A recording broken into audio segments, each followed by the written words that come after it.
Вы знаете, сколько стоит жизнь одного бездомного животного в Казахстане?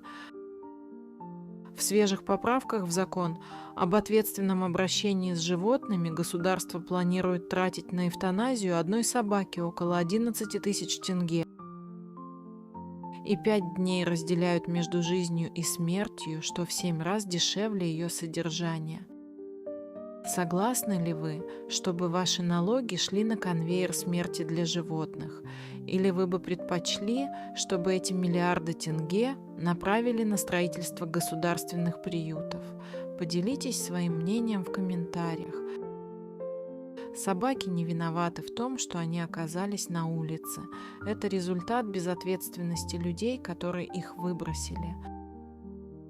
Мы наказываем смертью тех, кто стал жертвой человеческого предательства.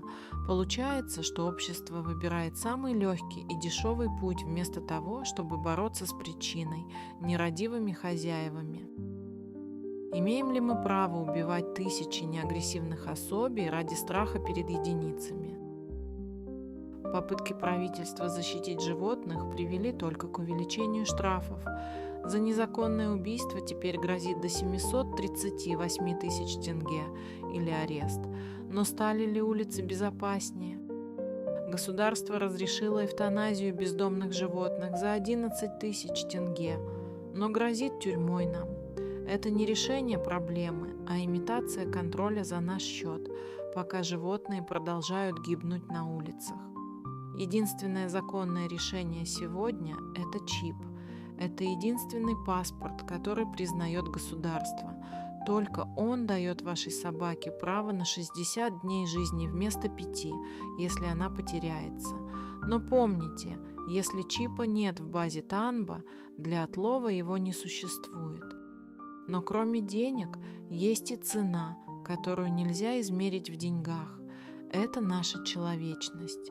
Мы привыкли говорить, что собака – друг человека. Но теперь этот друг стоит в очереди на эвтаназию, потому что мы не захотели платить за его жизнь.